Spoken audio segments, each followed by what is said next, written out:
우리 오랜만에 다시 우리 요한복음 강해로 돌아옵니다. 간증설교 2주 하고 주제설교 지난주에 이제 맥주감사주일 맞아서 하고 거의 지금 한 2달 만에 요한복음으로 돌아온 것 같습니다.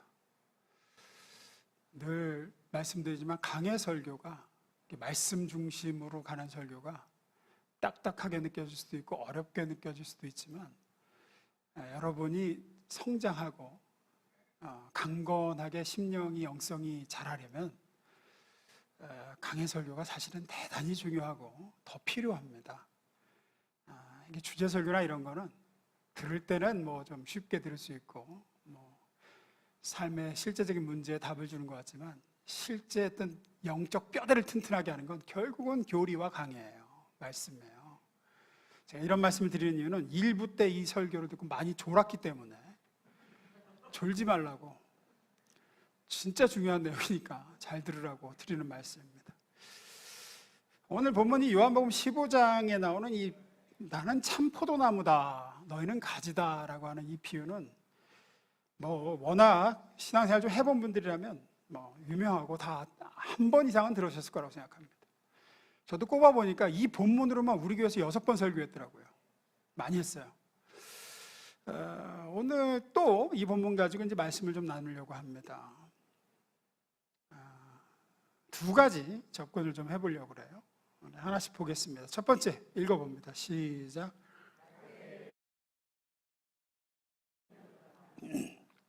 대단히 중요한 이 비유에서 우리가 먼저 짚고 넘어가야 될 전제입니다. 우리는 가지고 예수님이 포도나무인데 이제 성부 하나님이 농부다 그러시죠. 가진 우리의 의무를 자꾸 뭐라고 생각하냐면 열매를 맺는 거다 이렇게 접근을 하는 게 문제예요. 이 비유에서 예수님이 말씀하시는 그게 아닙니다. 내가 열매를 맺어야 돼, 열매를 맺어야 돼 이게 아니라 붙어 있어야 돼, 붙어 있어야 돼. 그러면 열매는 어떻게 따라오는 거야. 이 얘기. 1, 2절 봅니다. 나는 참 포도나무여 내 아버지는 농부라. 물은 내게 붙어있어 열매를 맺지 아니하는 가지는 아버지께서 그것을 제거해 버리시고 물은 열매 맺는 가지는 더 열매 맺게 하려 하여 그것을 깨끗하게 하시느니라. 이런 말씀을 우리가 이래서 잘못 이해하면 열매 맺는 가지 맺지 못하는 가지 이렇게 둘로 대조해서 이 초점이 열매에 있다고 생각하기가 쉽습니다. 그렇지 않습니다. 그런데 다시 말해서 포도나무 가지가 열매를 생산해야 한다라는 데 강조점이 있는 게 아니라는 거예요. 그럼 예수님이 말씀하시는 이 말씀의 강조점은 어디 있느냐? 4절 5절입니다. 내 안에 거하라 나도 너희 안에 거하리라. 가지가 포도나무에 붙어있지 아니하면 스스로 열매를 맺을 수 없음같이 너희도 내 안에 있지 아니하면 그러하리라. 나는 포도나무요 너희는 가지라. 그가 내 안에 내가 그 안에 거하면 사람이 열매를 많이 맺나니 나를 떠나서는 너희가 아무것도 할 수 없습니다. 이게 바로 예수님이 말씀하신 이 포도나무 비유의 강조점이고 핵심이에요. 내 안에 거하라. 내게 붙어 있어야 된다. 가지가 나무에 잘 붙어 있어야 할 것을 요구하는 말씀이지 너희가 가지로서 열매를 많이 맺어야 한다는 이야기가 아니라는 겁니다. 열매를 맺는 것은 엄밀히 말해 가지가 하는 게 아니라 가지의 양분과 수분을 공급하는 나무가 하는 일이에요. 나무가. 가지는 그럼 잘 붙어 있기만 하면 되는 겁니다. 그게 가지의 유일한 의무이자 가지에게 요구되어지는 요구사항이에요.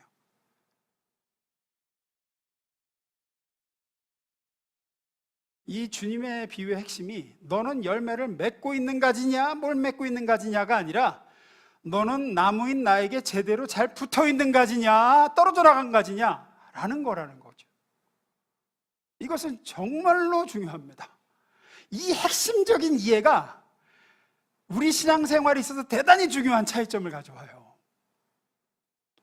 무슨 차이점이에요? 그러니까 이런 거죠. 종종 이렇게 신자들을 만나보게 되면 신앙생활을 어떻게 생각하냐? 내가 내 힘과 노력을 기울여서 하나님께 뭔가를 해드리는 것이라고 끊임없이 생각해요. 그걸 열매라고 생각하는 거예요.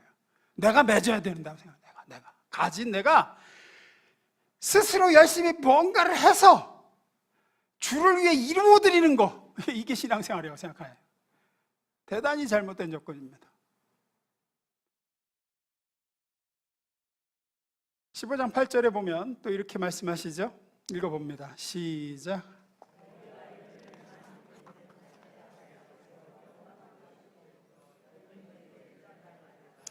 네.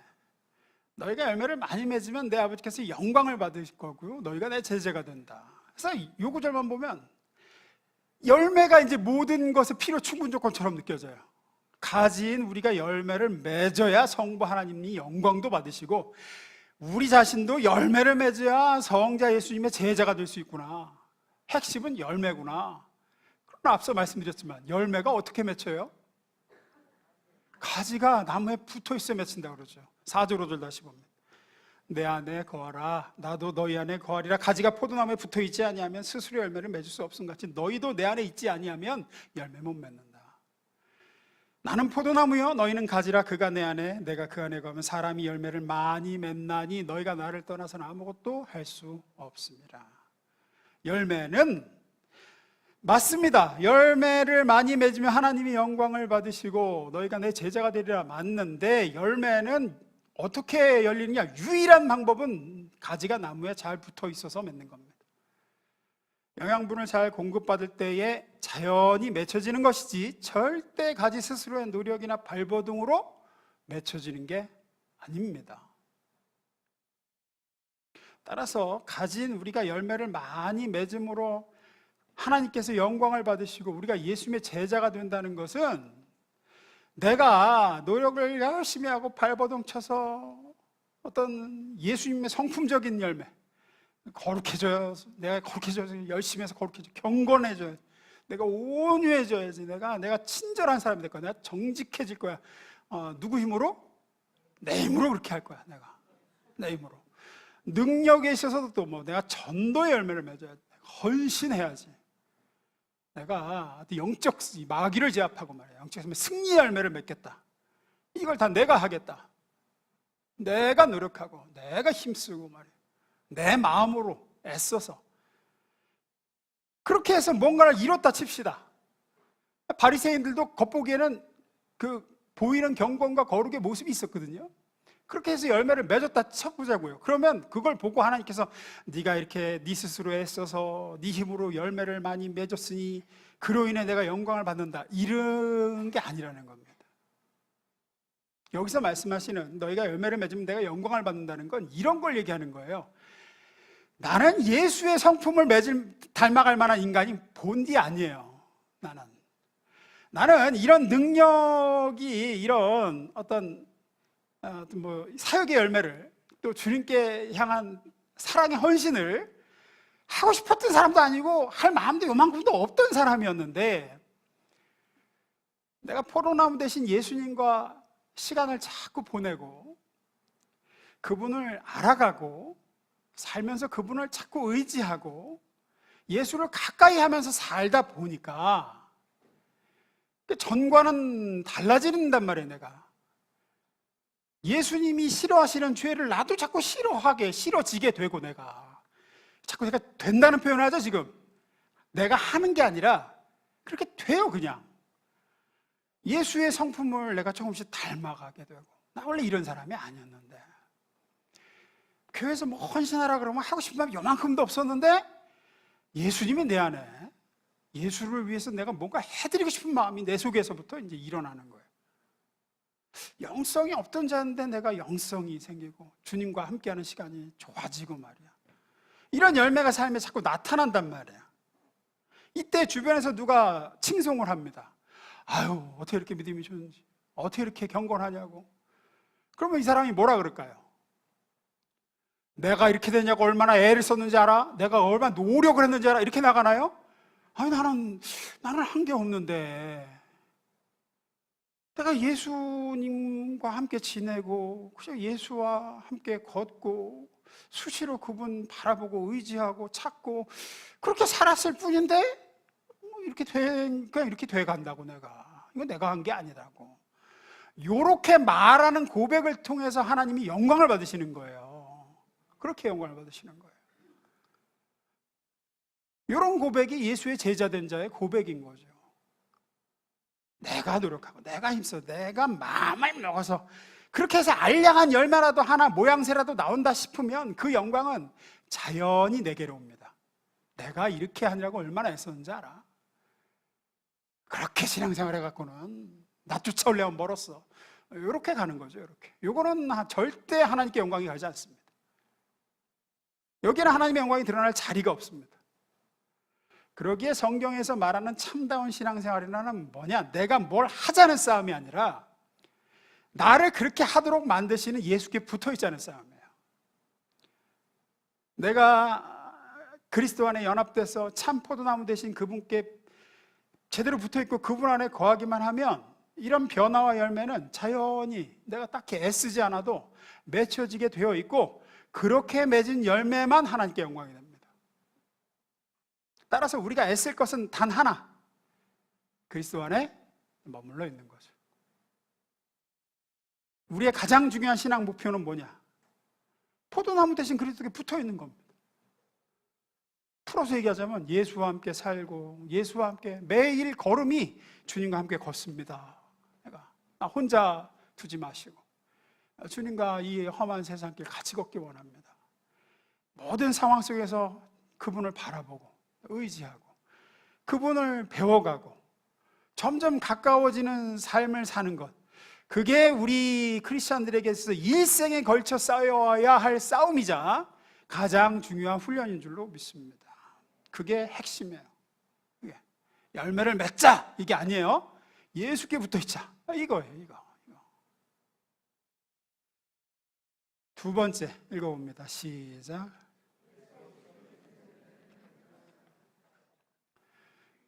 예수 없이 맺은 열매는 가짜다. 사실 열매라고 할 수 없지만 우리 눈에 보여지기에 열매 같아 보이는 것들이 있어서 그렇습니다. 오늘 본문에는 가진 우리가 포도나무 대신 예수님께 붙어있지 않으면 그 어떤 열매도 맺을 수 없다고 얘기하죠. 4절 5절 다시 봅니다. 내 안에 거하라 나도 너희 안에 거하리라. 가지가 포도나무에 붙어있지 아니하면 스스로 열매를 맺을 수 없음 같이 너희도 내 안에 있지 아니하면 그러하리라. 나는 포도나무요 너희는 가지라. 그가 내 안에 내가 그 안에 거해야 사람이 열매를 많이 맺나니 나를 떠나서 너희가 아무것도 할 수 없습니다. 여기서 말씀하신 열매는 진짜 열매를 얘기해요. 예수의 열매. 그럼 가짜 열매도 있느냐? 있습니다. 오늘 본문 1절에 보면 예수님이 자기를 이렇게 소개하시죠. 다시 읽어봅니다. 1절 시작. 그냥 포도나무라고 하시지 않고 뭐라 그러세요? 참 포도나무요 라고 하시죠. 그러면 참이 있다는 건 가짜도 있다는 겁니다. 네, 가짜도 있다는 겁니다. 그럼 가짜가 뭐냐? 예수 이외의 포도나무라고 여겨지는 건 다 가짜입니다. 예수 이외의 모든 공급, 능력, 마음의 출처는 가짜입니다. 이 이야기는 나중에 따로 하겠습니다. 우리는 예수 이외 다른 것에서부터 뭔가 능력을 얻으려고 하고 다른 것을 위로받으려고 하고 다른 것을 통해서, 이게 물론 이게 뭐 사람으로부터 예수님이 그 사람을 통해서 내게 공급을 주실 수 있죠. 그건 예수님이 출처인 겁니다. 그걸 얘기하는 게 아니라 그 근원적 출처가 엉뚱한 데 있는 걸 얘기해요. 그런 건 다 가짜입니다. 그렇기에 그렇게 예수님으로부터 온 공급으로 맺어진 열매가 아니고 예수로부터 시작된 비롯된 뭔가가 아니고 예수님이 주신 마음에서 시작한 게 아닌 모든 열매로 보이는 건 다 가짜입니다.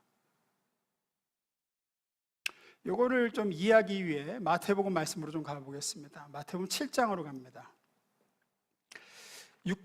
16절부터 19절 7장 전체가 이 오늘 요한복음에 나오는 이 포도나무 비유와 맥락을 같이 해요. 마태복음 7장이. 자, 읽어드립니다. 16절부터. 그들의 열매로 그들을 알지니 가시나무에서 포도를 또는 엉겅퀴에서 무화과를 따겠느냐. 이와 같이 좋은 나무마다 아름다운 열매를 맺고 못된 나무가 나쁜 열매를 맺나니 좋은 나무가 나쁜 열매 맺을 수 없고 못된 나무가 아름다운 열매를 맺을 수 없느니라. 아름다운 열매를 맺지 아니한 나무마다 찍혀 불에 던져지느니라. 이 말씀을 보면서도 우리는 성급하게 19절에 딱 초점을 두고 아름다운 열매를 맺지 않으면 찍혀져 불에 던지는구나. 그러면 생각하기를 어떻게 가요? 내가 아름다운 열매를 열심히 맺자, 이렇게 간다고요. 근데 그러기 쉽지만 그게 아닙니다. 지금 이 말씀의 맥락은 그게 아니죠. 뭐라고 되어 있습니까? 16절, 18절 봅니다. 그들의 열매로 그들을 알지니 가시나무에서 포도를 또는 엉겅퀴에서 무화과를 따겠느냐? 좋은 나무가 나쁜 열매 맺을 수 없고 못된 나무가 아름다운 열매를 맺을 수 없느니라. 가지가 붙어있는 그 나무가 지금 무슨 나무인가에 따라서 가지가 그 나무의 열매를, 붙어있는 나무의 열매를 맺는 것이지, 가지 자체가 이 열매 저 열매를 선택하는 것도 아니요, 가시나무에 붙어있는 가지가 노력하고 애쓴다고 포도를 맺을 수 있는 게 아니야. 뭐가 결정한다? 나무가 결정한다는 얘기를 합니다. 나무가 결정하는 거예요. 즉, 그 가지에 공급을 주고 있는 나무가 어떤 나무냐, 어떤 나무의 수액을 지금 가지가 받고 있느냐, 그 오리지널 나무에 의해서 그 가지가 어떤 열매를 맺히냐가 결정되는 거지, 가지의 노력이 결정하는 게 아니다. 그래서 여기서 예수님이 하시고자 하는 말씀은 너희 가진 너희가 애쓰고 노력한다고 좋은 열매 맺는 게 아니야. 열매는 가지가 결정하는 게 아니라 나무가 결정하는 거야. 즉, 예수라는 나무에 붙어 있어야 예수라는 열매를 맺는 거지. 예수가 주는 열매를 맺는 거지. 엉뚱한 데 붙어 있으면서 네가 아무리 애써봐야 좋은 열매 맺을 수 없다. 가시나무가 어떻게 포도를, 무화과가 어떻게, 엉겅퀴가 어떻게 무화과를 맺느냐. 이어서 21절 봅니다. 21절 보시면 이런 말씀이 나와요. 나더러 주여 주여 하는 자마다 다 천국에 들어갈 것이 아니요 다만 하늘에 계신 내 아버지의 뜻대로 행하는 자라에 들어가리라. 갑자기 이런 얘기를 하세요. 그래서 우리는 이 구절을 주여 주여 이렇게 그 부르는 자라고 다 예수 믿는 자 아니고 다 천국 가는 거 아니다, 이렇게 해석을 하지만, 뭐 그것도 완전히 틀린 해석은 아니겠지만, 이 마태복음 7장의 맥락에서는 지금 그 얘기를 하는 게 아닙니다.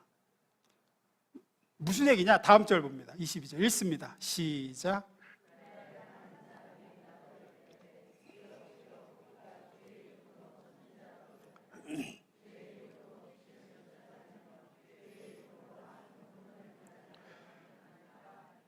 예. 그날에 이제 심판날을 얘기하겠죠. 그날에 많은 사람들이 뭘 얘기하느냐? 자기가 맺은 열매들을 내놓는다는 거예요. 제가 이런 열매 맺었지 않습니까? 보이게는 뭐 다 멋진 열매 선지자 노릇도 하고 귀신 쫓아내고 많은 권능을 주의 이름으로 행하지 아니하니까 이제 행한 게 열매죠. 행했다는 거예요. 그런데 그 봐도 다음 절이 23절에서 주님이 뭐라고 하시느냐? 23절. 그때에 내가 그들에게 밝히 말하되 내가 너희를 도무지 알지 못하니 불법을 행하는 자들아 내가 떠나가라 하리라, 이렇게 나와요. 우리가 이런 열매를 맺었지 않습니까? 라고 내놓는 가지들한테 주님이 뭐라고 하시냐? 불법을 행하는 자들이라고 하시면 나는 너희를 도무지 알지 못한다, 내게서 떠나가라 하신다 그래요. 이 불법을 행하는 자들아 라고 하는 이 말을 원어의 뉘앙스를 살려서 번역을 하면 이런 거예요. 너 하고 싶은 대로 한 놈들아. 너 하고 싶은 대로 한 놈들아. 이게 대단히 중요한 내용입니다. 뭐냐면 내가 이런 열매를 맺었다, 내가 이런 일을 했다, 내가 이런 헌신을 했다, 이걸 이루었다, 이게 중요한 게 아니라 지금 여기서 얘기하시는 건 앞서서 가시나무가 포도를, 또 엉겅퀴가 무화과를 맺을 수 없다, 못된 나무가 좋은 열매 맺을 수 없다라는 이 맥락에서 얘기하는 건 뭘 얘기하는 거냐면, 네가 무엇을 했는지 또 뭘 이루었는지 어떤 열매를 맺었는지가 중요한 게 아니라 그거를 하게 한 동력이 어디서 왔느냐, 그 열매를 맺게 한 출처가, 그 일을 하게 한 마음을 예수가 줬느냐 다른 데서부터 왔느냐, 네 자신으로부터 왔느냐가 중요하다는 얘기를 지금 하고 있는 거예요. 선지자 노릇도 하고 귀신도 쫓아내고 많은 권능을 행했는데 주님이 주셔서 한 게 아니야. 그 출처가 주님의 능력과 마음으로 한 게 아니에요. 지금 자기가 주체가 돼서 자기 마음과 자기 힘으로 자기 야망과 욕심으로 했어요. 그러면 아무리 많은 걸 해냈어도 결론은 23절이라는 거예요. 결론은 뭐냐? 그때 내가 그들에게 밝히 말하되 내가 너희를 도무지 알지 못하니 불법을 행하는 자들아 내게서 떠나가라. 네가 언제 나한테 붙어 있었느냐? 내가 언제 너한테 그 일을 할 공급이나 내게로부터 받은 거로 네가 했느냐? 자기 방식과 자기 열정과 엉뚱한 출처에서부터 온 마음으로 만들어내는 열매는 다 가짜라는 겁니다. 내가 너희를 도무지 알지 못한다예요. 참 포도나무 대신 예수님으로 인해 맺힌 열매가 아니라 엉뚱한 나무로부터 맺은 열매이기 때문입니다. 오직 그리스도 예수라는 나무 둥치에 잘 붙어있는 가지에게만 참 열매가 맺히는 거고, 그렇게 주님이 주신 마음, 주님이 주신 능력, 주님이 주신 공급으로 맺은 열매만 주님은 알아주신다는 얘기입니다. 예수님은 이 진리를 대단히 강조하시면서 확실하게 하기 위해서 7장 이제 요 얘기 바로 다음에 요 비유를 얘기하세요. 반석 위에 지은 집, 모래 위에 지은 집. 24절부터 27절입니다. 그러므로 누구든지 나의 이 말을 듣고 행하는 자는 그 집을 반석 위에 지은 지혜로운 사람 같으리니 비가 내리고 창수가 나고 바람이 불어 그 집에 부딪히되 무너지지 아니하나니 이는 주추를 반석 위에 놓은 까닭이요 나의 이 말을 듣고 행하지 아니하는 자는 그 집을 모래 위에 지은 어리석은 사람 같으리니 비가 내리고 창수가 나고 바람이 불어 그 집에 부딪히며 무너져 그 무너짐이 심하니라. 전에도 한번 말씀드렸는데 이 비유에서 반석 위에 지은 집은 홍수가 나도 무너지지 않는 이유는 그 기초가 반석 위에 세웠기 때문입니다. 집이 모래 위에 세운 집이 무너지는 것은 그 집을 모래 위에 세웠기 때문입니다. 여기서 지금 뭘 비교하고 있습니까? 이 비유에서 예수님이 집을 비교합니까? 집이 지어진 기초를 비교합니까? 기초를 비교하죠. 그런데 그 기초가 뭐냐? 누구든지 나의 이 말을 듣고 행하는 자는 그 집을 반석 위에 지은 자예요. 나의 이 말을 듣고 행치 않는 자는 모래 위에 지은 자라고 합니다. 근데 이 대목에서 또 이렇게 이해하는 분들이 있습니다. 아, 말을 듣고 실천을 한 자와 말을 듣고 실천하지 않은 자 차이구나. 아닙니다. 여기서 실천의 유무를 따지는 거라면 집을 뭘로 지었느냐, 집의 재료가 뭐냐, 얼만큼 잘 지었느냐로 비교해야지 집이 지어진 기초로 비교해서는 안 됩니다. 그런데 이 비유는 그 집이 지어진 건물을 비교하는 게 아니라 건물은 똑같아. 집은 똑같이 지었어. 재료도 똑같아. 기초가 달라. 기초가 어디에 지었어? 나를 기초로 해서 지었어? 아니면 너를 기초로 해서 지었어? 그 얘기예요. 그 얘기. 24절 25절 그러므로 누구든지 나의 이 말을 듣고 행하는 자는 그 집을 반석 위에 지은 지혜로운 사람 같으리니 비가 내리고 창수가 나고 바람이 불어 그 집에 부딪히되 무너지지 아니하나니 이는 주추를 반석 위에 놓은 까닭이에요. 반석이 누굽니까? 예수 그리스도입니다. 따라서 여기서 주님이 말씀하신 나의 이 말을 듣고 행하는 자란 예수 안에 거하며 그분이 주시는 공급을 받아서 그분이 주시는 힘으로, 그분이 주신 마음으로 그게 출처가 되고 동력이 되고 기초를 삼아서 뭔가를 한 사람이에요. 그게 헌신이든 그게 헌금이든 주를 위한 봉사든 어떤 열매든 경건 생활이든 주님이 출처와 동력과 기초가 된 사람을 얘기해요. 그러면 무너지지 않는다. 반대로 26절 나의 이 말을 듣고 행하지 아니하는 자는 그 집을 모래 위에 지은 어리석은 사람 같으니 비가 내리고 창수가 나고 바람이 불어 그 집에 부딪힘에 무너져 그 무너짐이 심하니라. 나의 이 말을 듣고 행하지 아니하는 자란 예수가 출처가 아닌 사람이에요. 반석이신 예수 위에 예수님으로부터 오는 공급으로 그걸 한 게 아니에요. 모래와 같은 자기 자신 혹은 뭐 세상적인 욕심, 거기서 오는 힘으로, 거기서 오는 마음으로 출처와 동력과 기초를 삼아서 뭔가를 한 사람이에요. 그렇게 맺은 열매는 가짜고 다 무너질 거고 주님 앞에 영광이 되지도 못하고 인정받지도 못하는 것들이다. 그게 바로 불법을 행하는 자다. 이 얘기죠. 창세기 전반부를 읽다 보면 인류 역사의 획을 긋는 중대한 건설 사건 두 가지가 나옵니다. 하나는 방주를 건설한 사건이고 다른 하나는 바벨탑을 건설한 사건입니다. 방주를 건설한 노아는 철저히 하나님의 명령으로 그분의 뜻을 받들어 그분이 주시는 힘과 능력으로 그분이 주신 마음으로 방주를 짓습니다. 그렇게 지은 방주는 자신을 구원하고 자신의 가족들을 구원하고 많은 생물들을 구원하여 생명의 역사를 이어나는 도구가 되죠. 반대로 바벨탑을 건설한 사람들은 그 출처가 하나님이 아니라 철저히 자기 뜻과 자기 목적이었습니다.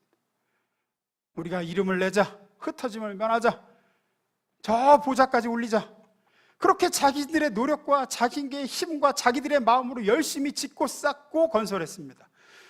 결국 그렇게 쌓아올린 바벨탑을 하나님은 무너뜨리시고 저주하시고 뿔뿔이 흩어지는 죄의 역사를 이어갑니다. 여러분은 어떠십니까?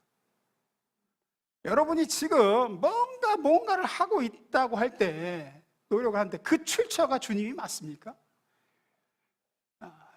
그 시작된 기초가 주님이 주신 마음으로 한 겁니까? 여러분에게서 나온 뭔가입니까? 그게 뭐든, 모양새는 좋을 수 있어요. 앞서 얘기한 대로 선지자 노릇도 하고 귀신도 쫓아내고 권능도 행하고 모양새는 그럴 수 있어요. 그러나 주님은 보여지는 열매 모양새를 보는 게 아니라 출처거든요. 나한테 붙어 있어서 맺은 열매야, 아니면 엉뚱한 데서부터 비롯된 거야. 그게 어떤 높아지려는 내 마음인지 인정받고자 하는 마음일 수도 있고, 혹은 그냥 뭔가 이렇게 해서 내가 복을 받아야지 하는, 그게 무엇이 됐든 예수님이 공급하시는 마음과 힘이 아닌, 예수가 기초가 아니게 시작된 것은 결국은 바벨탑이 될 수밖에 없습니다. 결국은 바벨탑이에요. 따라서 우리는 그럴 때마다 멈춰야 됩니다. 멈춰서 주님의 마음을 받기를 원합니다. 일을 뭔가 시작하는 게 중요한 게 아니라 그 시작 전에 내가 지금 붙어있나부터 확인하세요. 이게 지금 주님이 주시는 마음이고 주님이 주신 능력이고 주님이 원하시는 뜻대로 내가 지금 하고 있는가. 그렇지 않으면 열심히 해놓고 내가 모른다 너, 나중에 가서 불법을 행하는 자들아, 이렇게 될 수 있습니다. 말씀 마무리 짓습니다. 언제든 포도나무 되신 분 안에 머물며 그분께 붙어 있어 그분이 주시는 공급, 그분이 주시는 힘으로 그분이 주신 생각과 마음을 먼저 받고 한 일은 방주가 됩니다. 생명을 살리고 아름다운 열매가 됩니다. 왜냐하면 출처가 참 포도나무이기 때문입니다. 반대로 그러지 않고 내가 주체가 되고 내가 어떤 것이든 그 예수 이외에 다른 게 기초가 되어서 열심히 뭔가를 하면 결국은 바벨탑이 됩니다.